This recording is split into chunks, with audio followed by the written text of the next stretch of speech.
Hare Krishna, Krishna Krishna, Hare Hare. Hare Rama, Rama Rama, Hare Hare. Name 922 in Vishnu Sahasranama is Punya-Shravana-kirtana. In discussing this, naturally, we discuss how the glorification of Krishna, both in chanting it and in hearing it, is purifying, spiritually pious activity. To better appreciate how this is purifying and pious, we can contrast it with the kind of Shravana-kirtana that we're more accustomed to, that this whole world is filled with.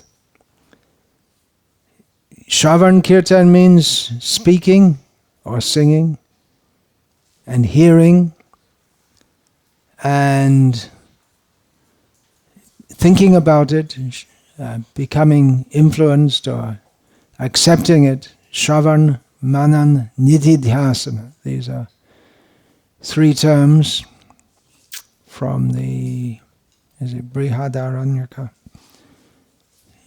Hearing, thinking about it, and taking it to heart. So in this world, we can't live without hearing and chanting. Of course, it's possible to become a recluse, and in the Vedic tradition and in other religious traditions, there are persons who simply go away from the world and don't have anything to do with anyone, or they are largely recluses. There's a term in English, it sounds like it might be in French also, because it sounds like it comes from the Latin. Well, there's the word cloister, which you maybe know, monks and nuns, they go and stay in cloisters. And then there's the word cloistered. It's changed. In English, nouns are turned into verbs, and verbs are turned into nouns. And so cloistered means to be shut away. So there are the monks and nuns who spend most of their life praying and meditating. Contemplating is the word they use, not meditating, contemplating. There's also solitary confinement, which is a punishment. Because man is a social animal. We like to be with others and talk about something.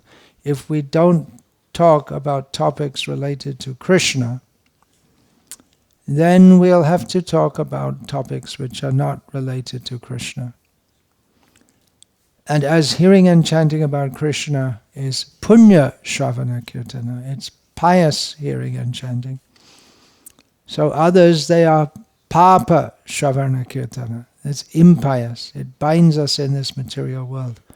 Now we hear often, or we ourselves involve ourselves in discussions of, we may involve in discussions of legal matters, financial matters, political matters, technical matters. But if it's in relation to the service of Krishna, it's also Krishna conscious. If we're discussing some legal matter in relation to the Krishna consciousness movement, that's also devotional service by being related with Krishna.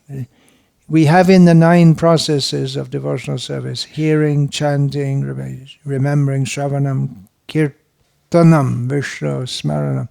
These 9 processes are there.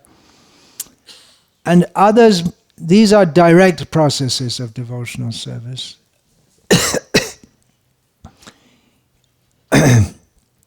And others,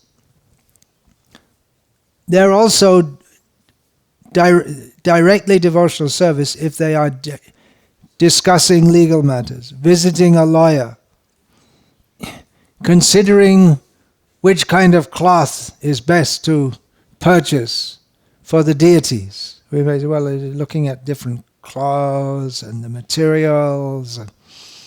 You may say, well, the materialistic people do that also. But if it's for the service of Krishna, or even carpentry, Matsya Avatar Prabhu supervised this Singhasan and all the considering what is the best marble to purchase, and then you have to have some knowledge of that to know, or you have to consult someone who knows about these things.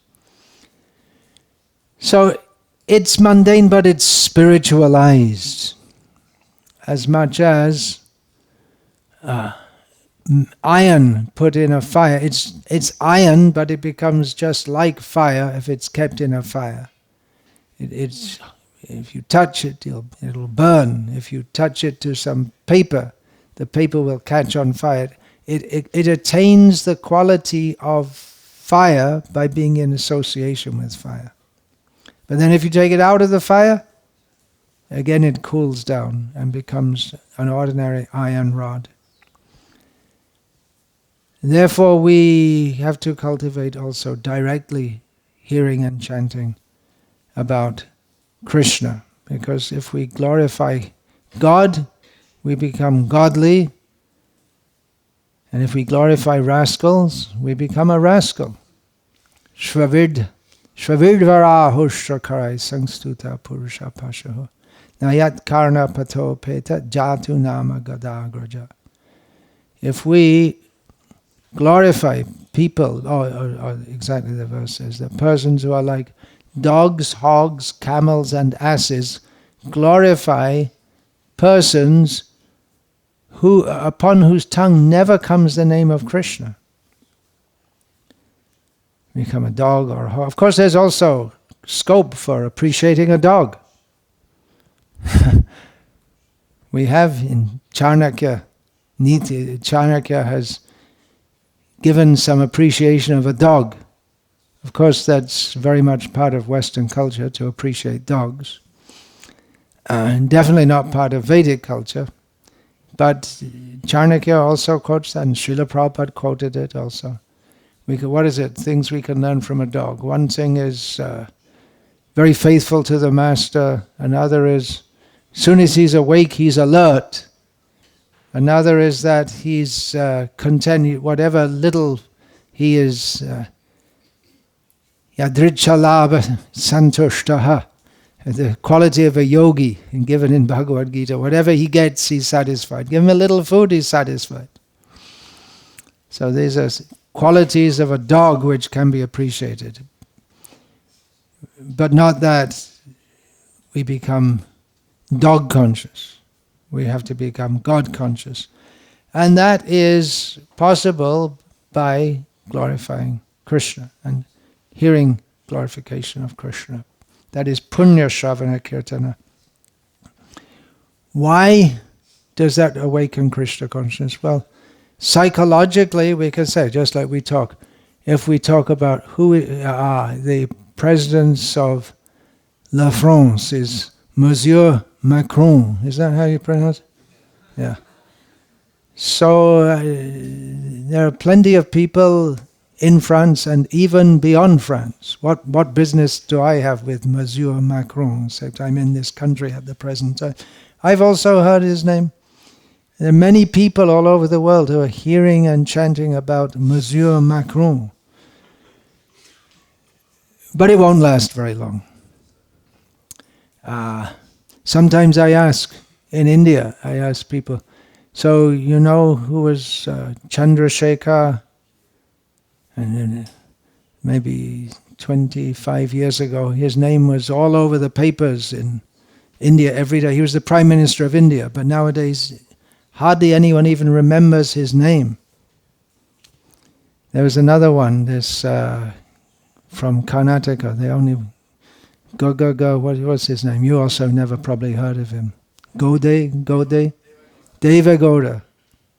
Yeah, you know, from South India. Devagowda. He's still alive, I think. Big names in Indian politics, and now people don't even know their names. So big, such big figures, but very soon forgotten. There was after Rajiv Gandhi was assassinated, there were big posters put up in different parts of India. Rajiv Gandhi Amar Hai. Amar means deathless. He's just killed, he's dead. But they want to say deathless in the sense that he will be remembered forever. Unlikely. Another thing, often in India, I when I'm traveling around, I ask people that who is the last Raja in this area? Because they used to have Maharajas or Nawabs, the Muslim equivalent. And no one knows. At the time there were such big figures and forgotten. So, with all due respect to Monsieur Macron, and he should be respected, we see the example when the Nawab came into the court of Sanatan Goswami, where Sanatan Goswami was having Bhagavatam readings. Everyone stood up to respect him, so he should be respected for the position that he's got due to his previous pious activities. To have such a position, you have to have some pious activity in the past. Srila Prabhupada said about Christopher Columbus. By his previous pious activities, he was able to get the credit for discovering America. Of course, there are people already there, but they don't count because they weren't Europeans. So the point is, if we talk about political figures, we discuss so much. I remember once this was must have been late 1970s. I was in West Bengal on traveling Sankirtan party.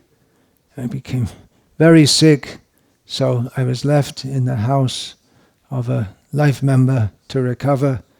And every evening he would sit with his friends for about 3 hours and just discuss politics. And every evening, not that anything they say would have any influence on the politics whatsoever, but they just go on and on and on discussing. And it was they relished it. They had a taste for it.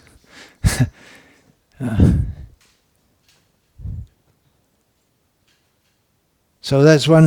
Whatever we make, that we have to have something to talk about.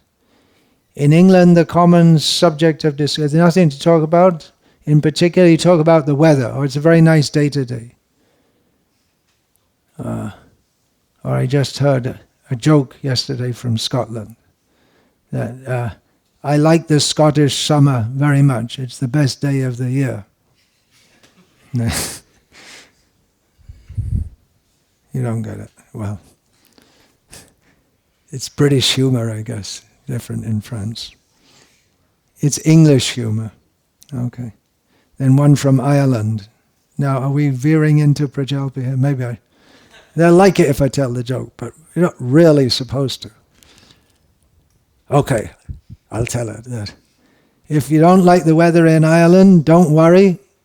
It'll change in 5 minutes. So there you go. So whatever we discuss, we tend to meditate upon it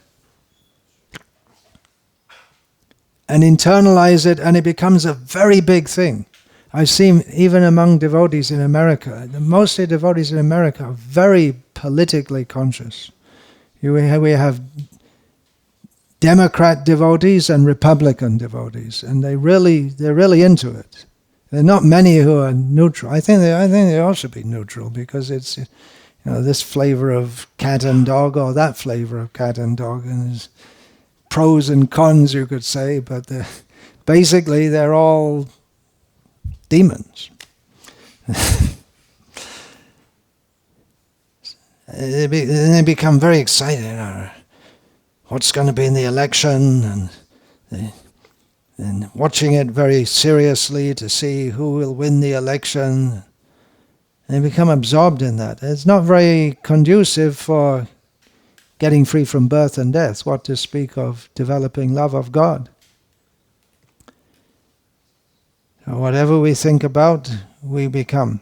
That's called, what's the word for that? I can't remember, there is some word there, but how the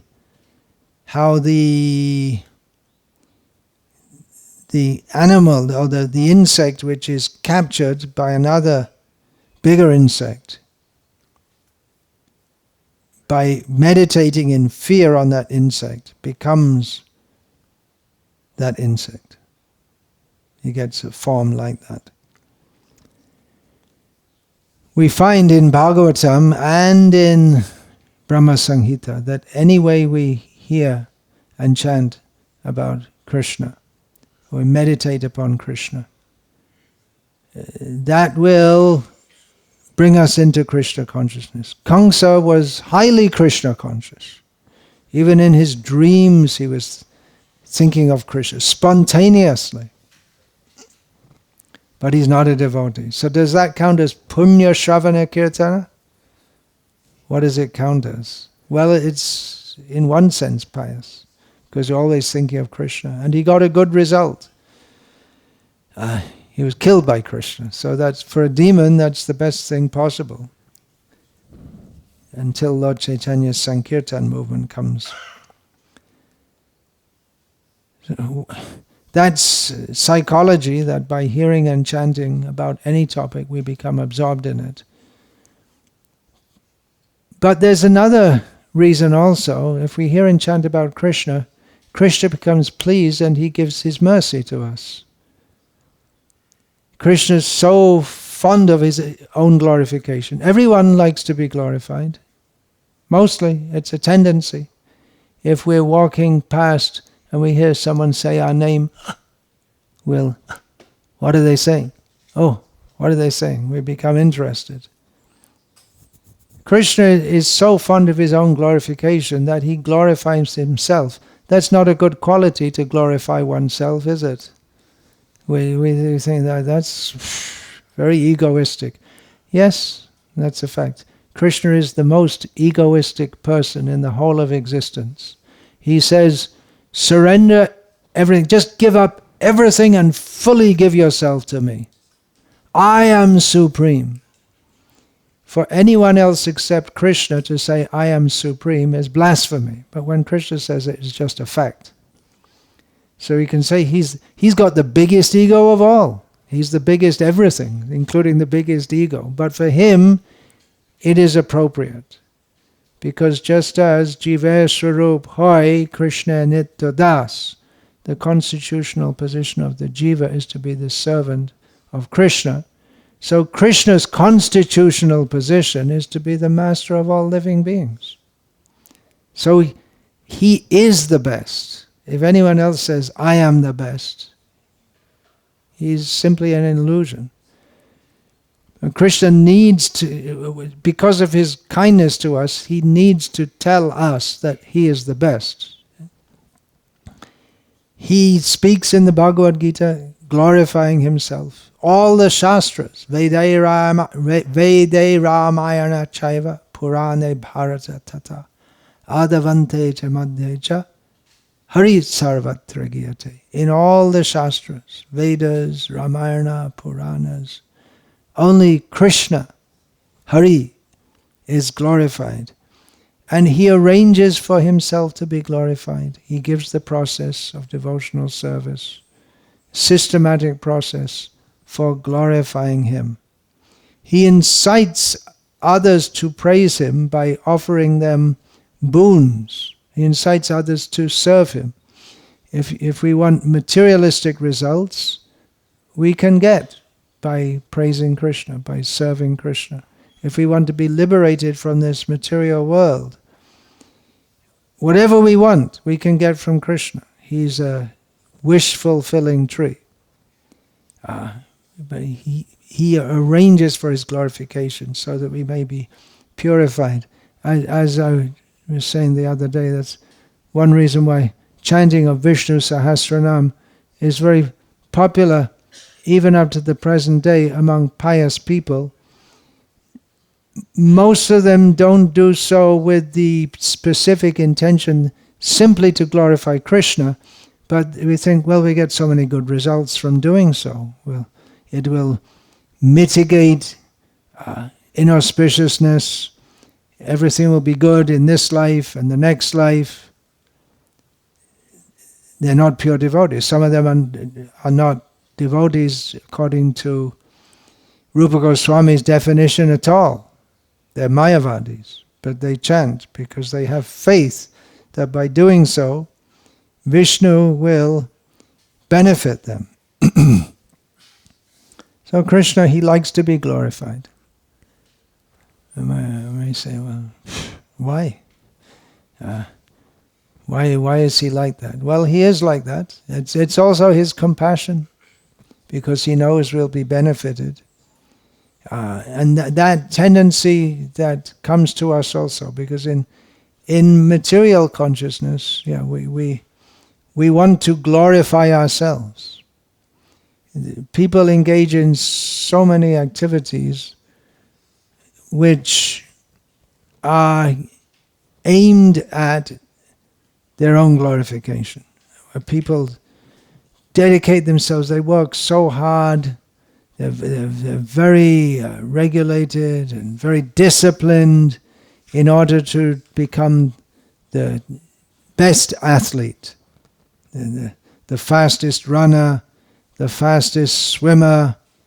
They want to be the best. I am the best, said Cassius Clay after winning the the Olympic boxing gold medal in Tokyo in 1964. I do remember.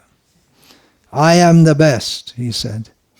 Later he became a Muslim, and he said that, previously said, I am the best. Now I know Allah is the best. Allahu Akbar.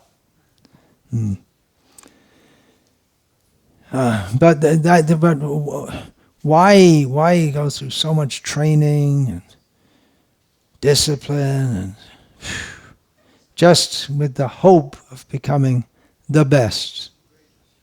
I am the greatest. I am the great. That's right. Thank you very much. I am the greatest. Yeah. And then we become very happy. But all these sports, they're a formula for increasing unhappiness, because one wins and all the others, one person is happy and all the others are unhappy because they didn't win. But just the thought that I could win, that keeps them going on,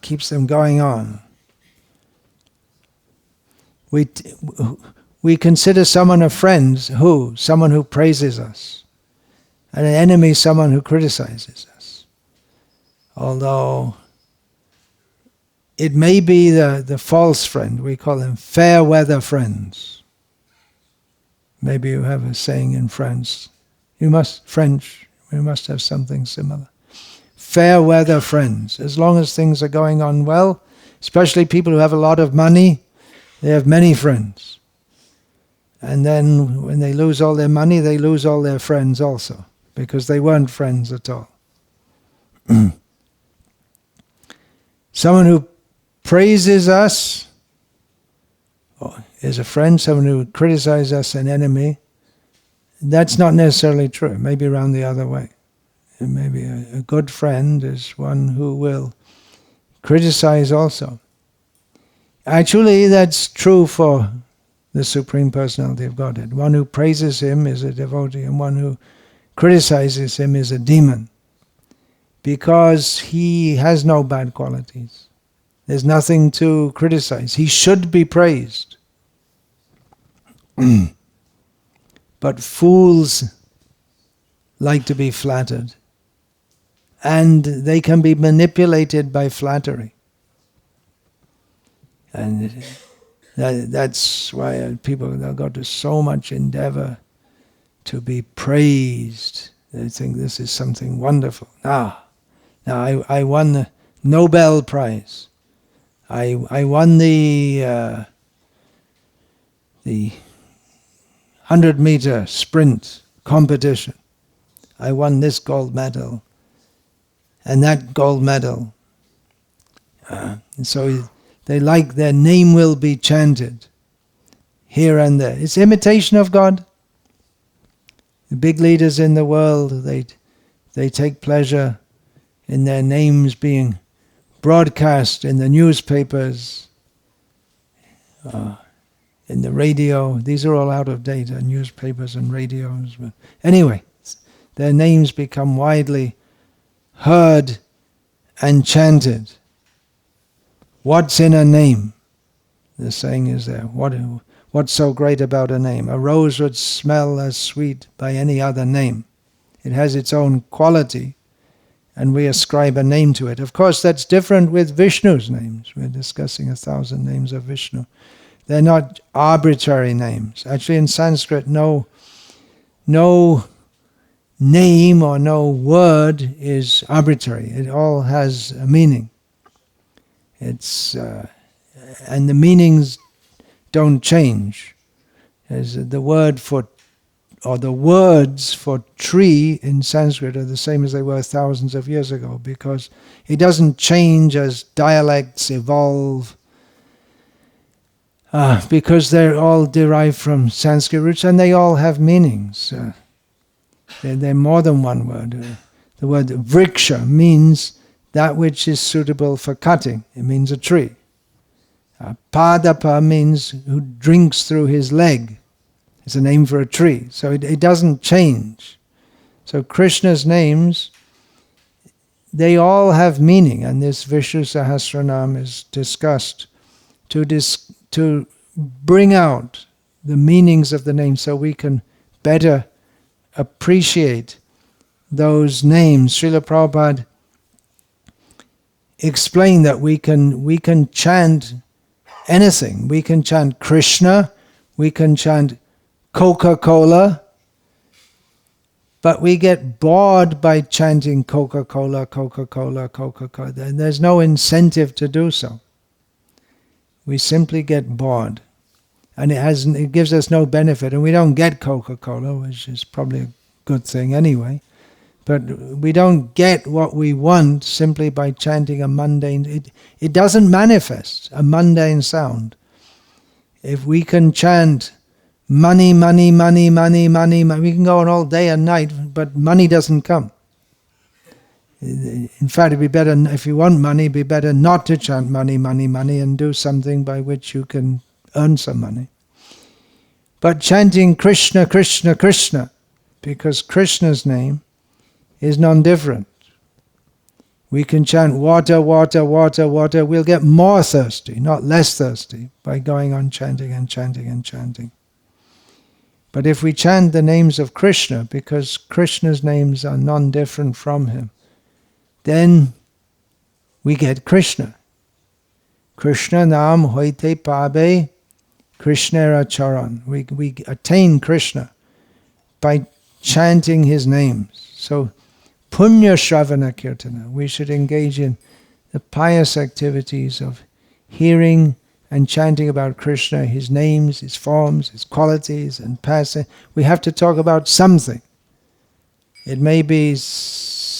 people are judged to a large extent by what they say, especially in intellectual circles. One establishes himself as an authority on some subject by speaking on it. That should be backed by some knowledge.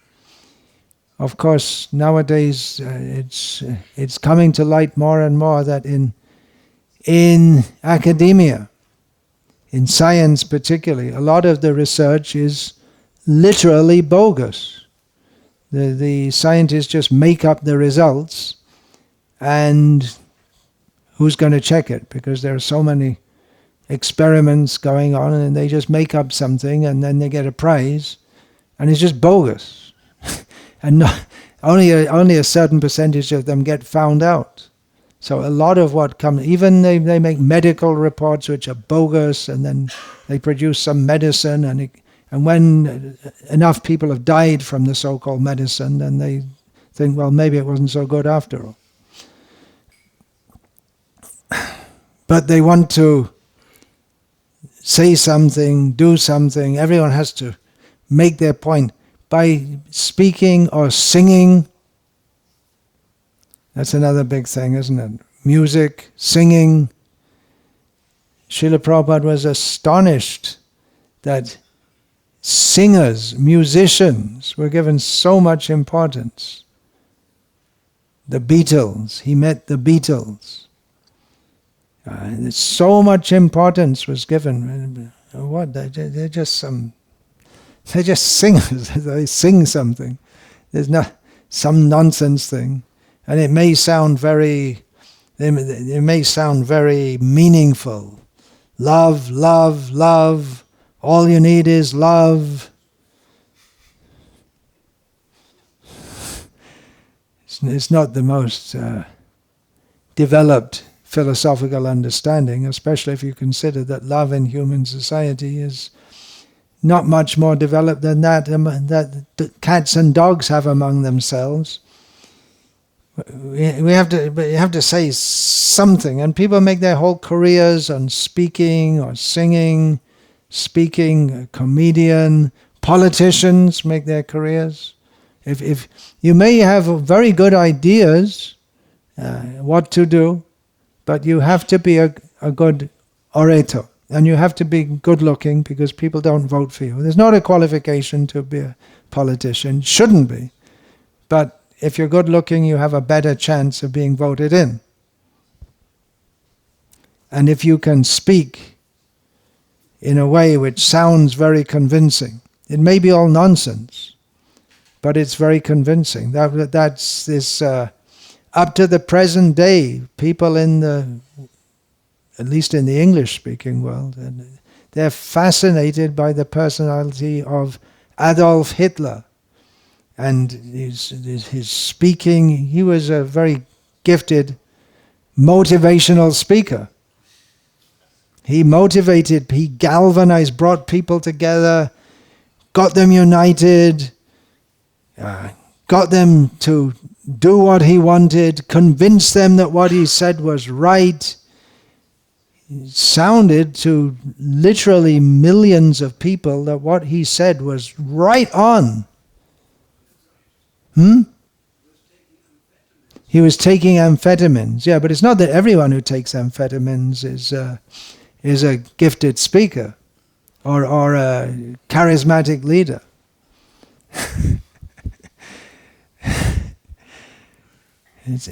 So he was gifted by the illusion. He had the gift from the illusory energy of Krishna to lead others. By he was speaking, and others were hearing. It was Shravana-kirtana, but it was not purifying.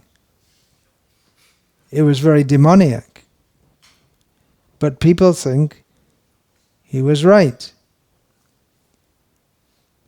Well, lots of people talk, and what they say is just meaningless.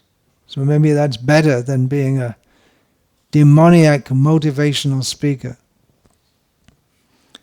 But practically whatever you say, someone's going to believe it. I don't recommend it, but you could make an experiment and start your own religion. Oh, no need to. I can give an example. There are a lot of people who believe that the Earth planet is already invaded by lizards. You heard of that one? And reptilians.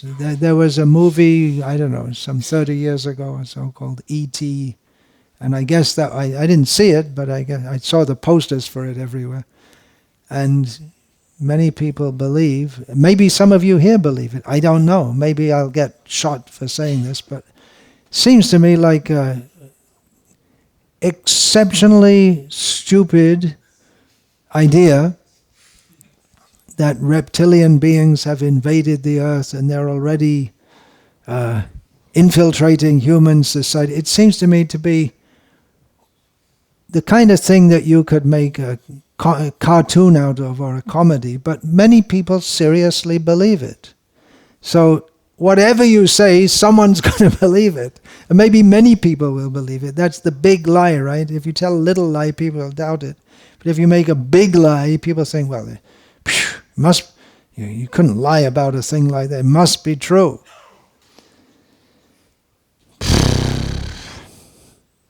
On and on and on. We're always talking something. We're always blah blah blah blah blah blah behind the It's just like the sea waves. The sea waves are making so much noise and always coming. Because underneath there's an agitated ocean. So underneath, the mind is underneath the mind is agitated, and it comes out as words. In this regard, I'm going to quote from the great sage William Shakespeare. Why do I call him a great sage? Well, he did have many insights on the human condition, which is maybe one reason why he's so popular. Probably not in France. You have your own literary figures here. Anyway, a famous quote from one of his most famous plays, maybe his most famous, Macbeth. Life is but a walking shadow, a poor player, that struts and frets his hour upon the stage, and then is heard no more. It is a tale told by an idiot, full of sound and fury, signifying nothing. So there you have the whole human condition summarized. We're talking so many things, blah blah blah blah blah blah blah blah blah blah blah blah, and it all comes to nothing. It's all meaningless. Actually, it all comes to repeated birth, death, old age, and disease. But there's nothing of substance. It's just we're talking something which we think is very important, but it's all external to our real existence, our real need, which is to be connected with Krishna. In this regard, I'm going to quote from Srila Prabhupada's purport to Srimad Bhagavatam, Canto 2, Chapter 2, Text 3. The whole material creation is a jugglery of names only. In fact, it is nothing but a bewildering creation of matter like earth, water, and fire. The buildings, furniture, cars, bungalows, mills, factories, industries, peace, war, or even the highest perfection of material science, namely atomic energy and electronics, are all simply bewildering names of material elements with their concomitant reactions of the three modes. Since the devotee of the Lord knows them perfectly well, he is not interested in creating unwanted things for a situation which is not at all reality, but simply names of no more significance than the babble of sea waves. The babble. You probably have this word also in French, huh? Babble, something similar. Baboul. Babul. Well, that's from, we have in the Bible, the Tower of Babel. You know this? It's something like Ravana's wanting to build a staircase to the heavenly planets. So people were in a city called Babel, they were building a tower with the idea of building it up to heaven. And then was it God or some archangel came and zapped them all? And as a punishment made them speak different languages. Made them speak all different languages so they couldn't communicate with each other, and then they couldn't cooperate to build the tower anymore. Is that right, Prithu Prabhu? You're a resident biblical expert. It sounds like what we would call mythology. So the idea then babble means because in English there's a saying double Dutch. When someone speaks all nonsense, we say double Dutch, because at one point in British history, so many Dutch people came to live in Britain because Britain or England at the time was very religiously tolerant toward Protestants. So they migrated from Holland to save their lives, and then they'd be talking among themselves and the English people couldn't understand it. So if you can't understand anything, you say double Dutch. It's Dutch but worse. Twice as bad. So different languages, we can't understand what people are saying. And to us it just sounds like a bunch of nonsense. But it has meaning to them. It seems to have meaning. But what Srila Prabhupada is saying here is that none of it has any meaning in any language. Even Srila Prabhupada says, war and peace, it has no more significance than the babble of sea waves. And just now we're discussing about war in Ukraine. It's not a war, it's a special military operation, not a war.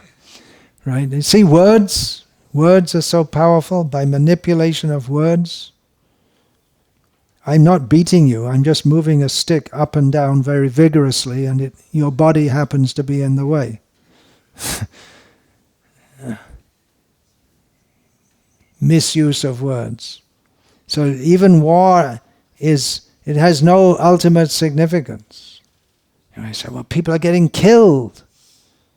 But it's just another, it's seen in the vision of eternity. It's just another phase that we go through. When I was in the body of an insect once, I was just crawling on the ground, and then I didn't know anything about it, but someone stepped on me, and that was the end of that body.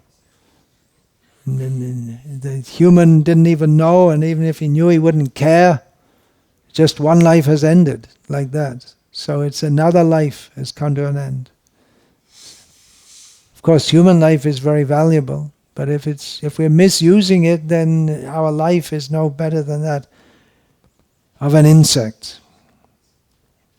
And similarly, to talk about all these things, again, if we talk about it in relation to Krishna and Krishna consciousness, can be done, but we should be careful not to become so absorbed in those topics. I'm studying computer science because I need to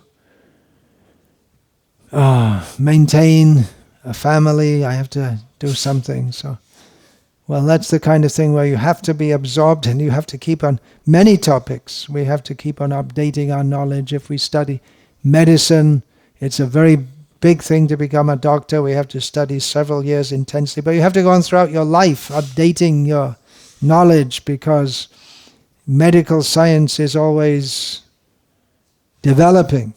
There are newer treatments and this and that. So in that sense, it's another sense where it's good to have a simple society in which we don't have to discover new things all the time. We don't have to discover new ways to graze the cows. It's the same method that has been used since time immemorial. New ways to heat milk. It's simple life. Then we don't have to involve our consciousness with thinking about so many things which detract us away from Krishna. So Srila Prabhupada wanted to set up communities in which devotees could live very simply, so that they could maximize their time for serving Krishna, hearing and chanting about Krishna, for Punya-Shravana-kirtana.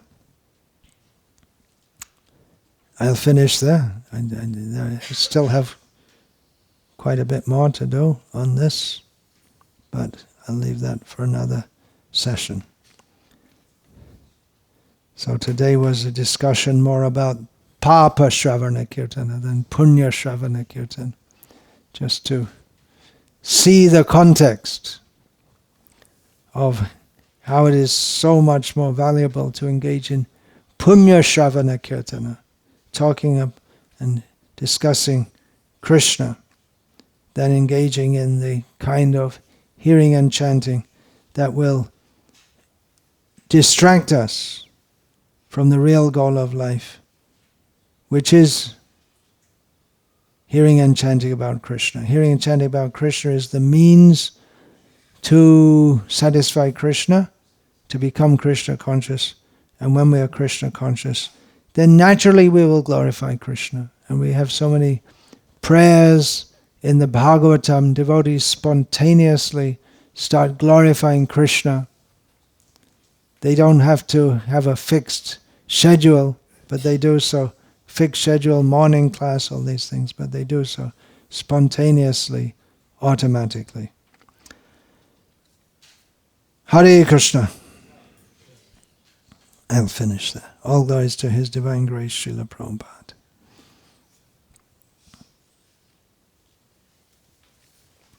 Hare Krishna.